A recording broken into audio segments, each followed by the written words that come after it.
Yeah. Raw on Netflix continues to be boring and bland. And it has been for months. Most of these Raw on Netflix shows have been hit or miss. And most of them are straight misses. Where you get a couple of okay things that happen on the show. And then the rest of it is just garbage.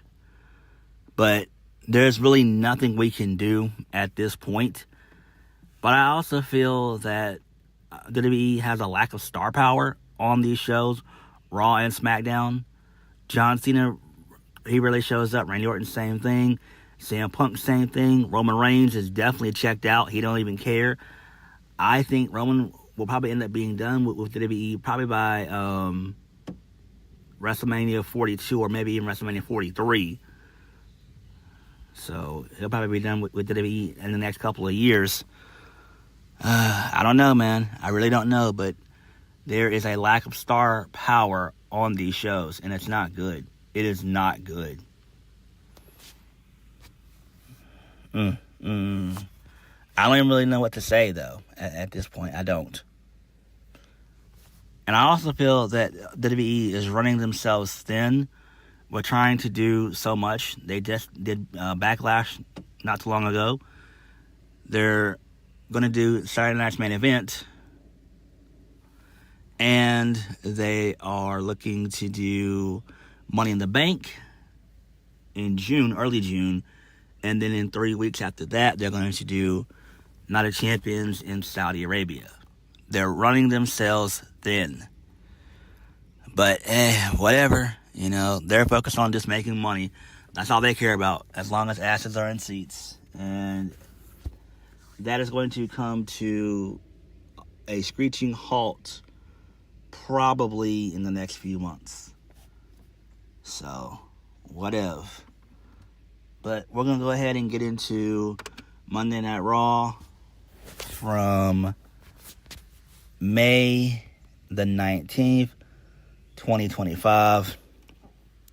A pretty boring show for the most part. So we kick the show off with Logan Paul. He comes out there. He gets a pretty okay reaction to boos, that is. So he says it's a fact that he'll beat Jey Uso on Saturday. He said it's a fact that he won a championship faster than Jey Uso. He won a singles championship, that is. Fact. He also says that Jey Uso can't handle the weight of being a world champion. Fact. Logan Paul then says the biggest fact and his most favorite is that he knocked out Jey Uso 3 times. And he's going to do it again this Saturday. When he does, Logan will be your new World Heavyweight Champion. So Gunther shows up. Gunther says that Logan Paul seems very confident. He beat the guy who beat Gunther for the World Heavyweight Championship. Gunther needs to assume that Logan Paul is standing out here believing he's better than him. Gunther likes confidence. It drives him in life. It drives them in life. If Gunther is being honest, the people should show Logan Paul way more respect than they do. Gunther says that he likes Logan Paul because he's a self-made social media megastar. He says maybe Logan Paul can teach him something. His social media needs some help. Logan Paul's entrepreneurship and companies are great. Logan Paul as world champion would be great for business. Gunther says this is just business to Logan Paul, but to him, it's very personal. Beating Jey Uso for the World Heavyweight Championship is very personal to him. So if Logan Paul takes that away from him, he'll take that as disrespect. Gunther tells Paul to ask Pat McAfee how he feels about being disrespected by non-wrestlers. Pat McAfee at least showed some heart. When he looks into Logan Paul's eyes, he doesn't see heart. Gunther says if Logan Paul beats Jey Uso and squares off against Gunther on June 9th in Phoenix, all of Paul's accolades will mean nothing. the bell will ring, and he'll eat Logan Paul alive. So then Gunther leaves the ring. Then Logan Paul, he talks to Gunther, trying to talk to him. And then out of nowhere, Jey Uso shows up, super kicks Jey Uso shows up, and he super kicks Logan Paul. And he says, "Fact, I'll see you on Saturday." And then he says, "Gunther, I'm going to see you in Phoenix." 4 words, 1 word. 4 letters, 1 word. Yeet. And that was it. So, this is okay. Do I care about Logan Paul and Jey Uso? No, I don't. And apparently, this is going to be the main event for whatever reason. I have no idea why. That makes no sense, but who really cares? These Saturday Night main events have been quite useless. Nothing happens on these shows. They're just souped up Raws and SmackDowns. That's really all they are, but whatever. Who cares? I don't give a shit. And I really don't care about, Gunther and Jey Uso, 5. That's so lame, but whatever. Who cares? Moving on. So, Roxanne Perez, she is now officially a part of the Monday Night Raw roster. So, she's signed. So, there's that. Then, Jey Uso, he's walking backstage. He sees Paul Heyman. Paul Heyman says that was interesting. Logan Paul wants to talk about facts, but Paul Heyman has some rooted in wisdom. Everyone knows he betrayed Roman Reigns and CM Punk, but to betray someone, you have to stab them in the back. You have to do something untoward. Paul Heyman is going to do something he can't be accused of betraying the World Heavyweight Champion. Fact, Jey Uso is going to fight Bron Breakker. Fact, the World Heavyweight Championship is not on the line, something that Paul Heyman never negotiates. Fact, Bron Breakker is going to be, is not looking for the title. Fact, Bron Breakker wants to slow Jey Uso's momentum. Fact, Gunther and Logan Paul are short-term. The long-term solution is Seth freaking Rollins. And then Paul Heyman walks away and says the coffee's terrible. Okay, that's fine. This makes sense. I don't know why the hell you have Bron Breakker with Seth Rollins and he's not going to, at least try to challenge for the championship. But, it makes fun. My bad. It's fine because they're actually building up Braun. So, maybe he'll be champion in the next, year or two, probably. But this is all leading to Seth Rollins becoming champion, probably at Money in the Bank, I would presume. And then from there, you can start Rollins' ascension as being world champion once again. And then he ultimately is going to lose it at WrestleMania 42 against Sami Zayn. That's where all this is headed anyway. So Sami Zayn is going to probably be world champion at WrestleMania 42 next year. Which to me is fine. Basically the title is a work rate title anyway. Logan Paul, I would love for him to be champion, even if it was just for maybe a month or two. Maybe for 3 or 4 months, but nothing long term. But it is what it is. Again, it's a work rate title. Who gives a shit? Moving on.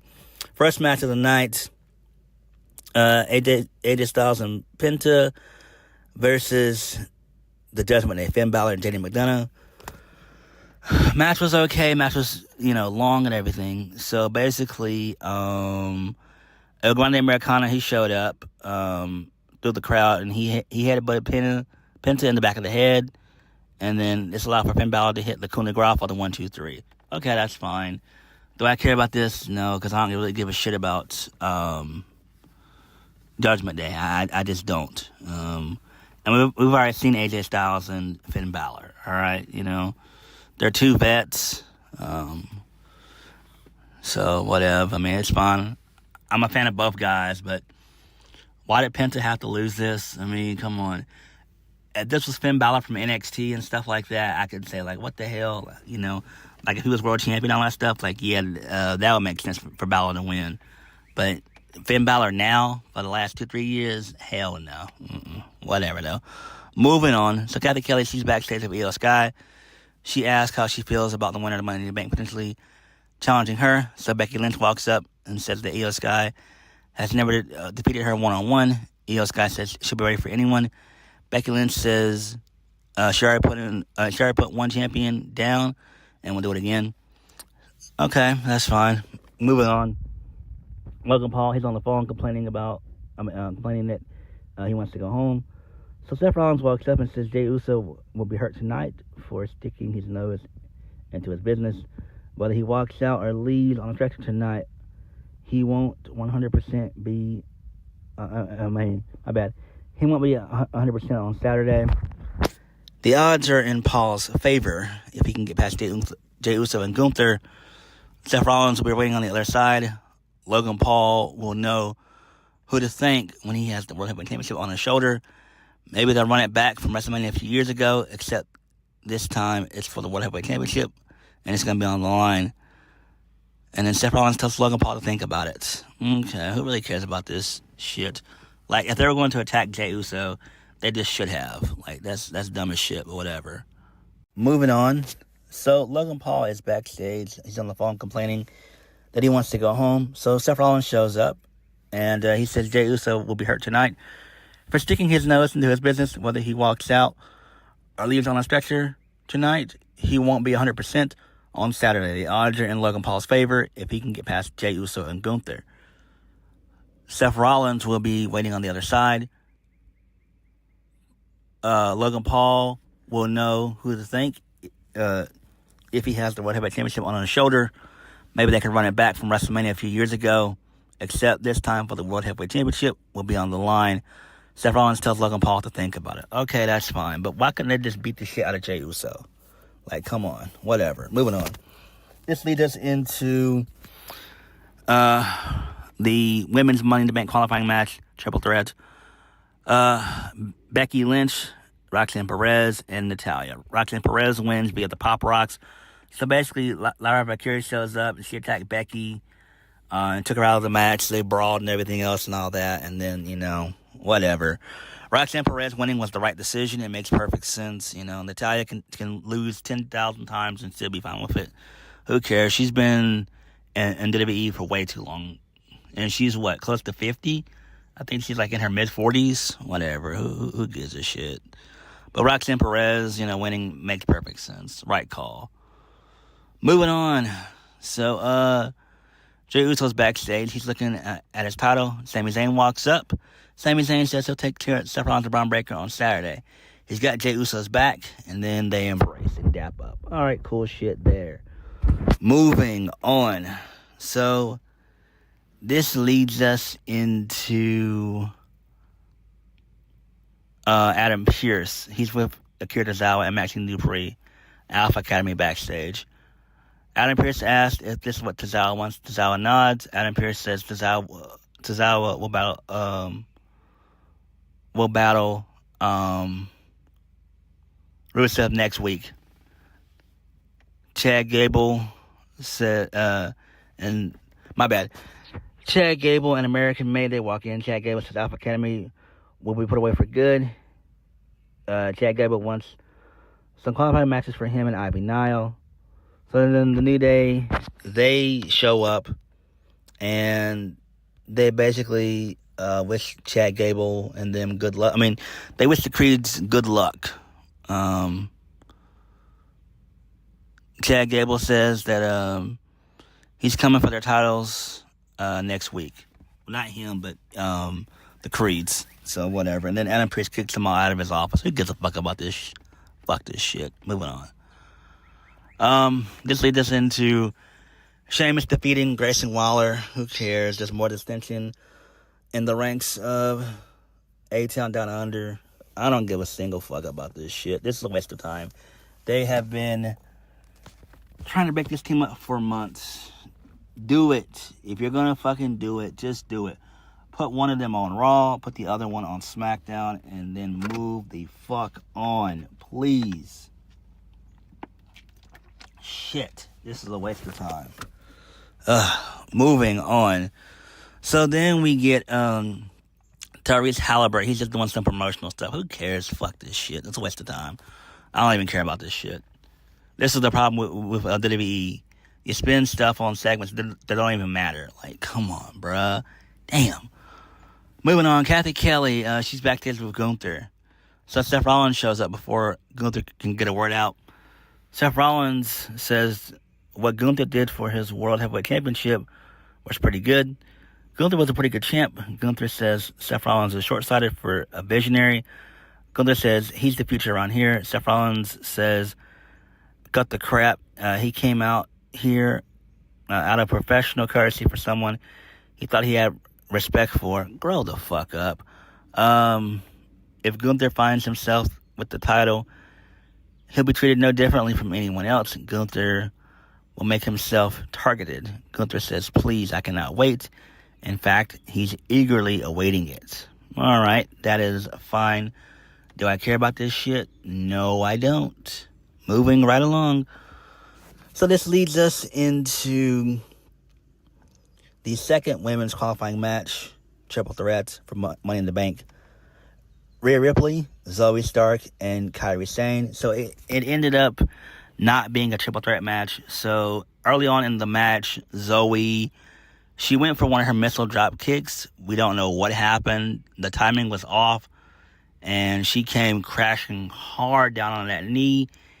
And the refs, he called in the doctors and officials that they took her to the back. So she basically like re-injured her knee. And oof, it was bad. It sucks. I feel bad for Zoe Stark. I'm not her biggest fan, but I do wish her the best. But I hate to say it, I got a feeling that she's about to get her walking papers. I do see Zoe Stark getting released. And it sucks, but, you know, it's WWE. Because, you know, my bad. Dakota Kai, she was in the same situation as well as Tegan Knox. They're both in this situation, and WWE just washed their hands of them. So, yeah. So, I could see Zoe Stark getting released. I really could, you know. She's injury prone, and, you know, it's no fault of her own, but shit happens. So then it breaks down to a one-on-one match, which, you know, it is what it is. Match could have been better, but Rhea wins via the Riptide, and so Kairi, who's been gone for like 6 months, she eats her first loss, but whatever, man. You could have put anybody else in that situation and not Kairi. You could put anybody else in there if you had anybody else. I mean, shit. You could have put Maxine Dupree in that position to lose to Rhea. I'd have been fine with that shit, but Kairi saying she just came back, but whatever. I mean, I know she wasn't going to win, so whatever. But it is what it is, so will Rhea win Money in the Bank? Probably not. I would assume that either Roxanne Perez or Alexa Bliss is going to win. So, you never know. Moving right along. This leads us into Rusev. He says that he admires Akira Tozawa for trying to stand up for his friend. Rusev was trying to fix Tozawa like he fixed himself. Akira Tozawa has shown himself to be ungrateful. Akira Tozawa has his attention and has a problem. Rusev says Akira Tozawa's arrogance will get him slaughtered. And next week, on Monday Night Raw, he embraces Tozawa's talent with open arms. After he destroys him, he'll forget Tozawa's stupidity and existence. This is a waste of fucking time. Oh my God, whatever. I don't even care. Moving on. So we get more Judgment Day nonsense. So, Judgment Day, they're backstage. So Finn Balor, he walks in with Roxanne Perez. Finn Balor introduces Roxanne Perez as the newest member of the Judgment Day. Finn Balor says they all have backup, but Liv Morgan and Raquel Rodriguez don't. She's not a member yet. Roxanne Perez says she's just trying to find her place on Monday Night Raw. Plus, she has some presents. So she gives Dominic Mysterio a box of chicken nuggets. And then she gives Carlito a bag of apples. So Raquel's not happy. She's pissed off, and she says that Roxanne Perez can leave. And Raquel Rodriguez tells Finn Balor that Liv was going to hear about this. And basically, Finn Balor says My bad. He happily says he can't wait. Okay. Do I care about this shit? Fuck no. Moving on. Main event of the evening. Jey Uso versus Bron Breakker, non-title. Basically, it ended in DQ like we all knew it would. So basically, Seth Rollins gets involved. Sami Zayn comes out along with CM Punk. And then they fight Bron Breakker and Seth Rollins off. They brawl through the crowd, basically. Then Jey Uso, he's celebrating for a brief second. And then Logan Paul just sucker punches him. And that was it. So, whatever. Who really gives a shit about this? This is a waste of time. I don't give a fuck about this at all. Monday Night Raw continues to be awful. This was just a boring show. You got one of the best talkers in the game in CM Punk, and all he can do is just show up at the last, 2 minutes of the show. Come on, Triple H. Get fucking real, bro. What are you doing, dog? What are you doing? But whatever. It is what it is. But what did you guys think about Monday Night Raw? Like, comment, subscribe. Peace.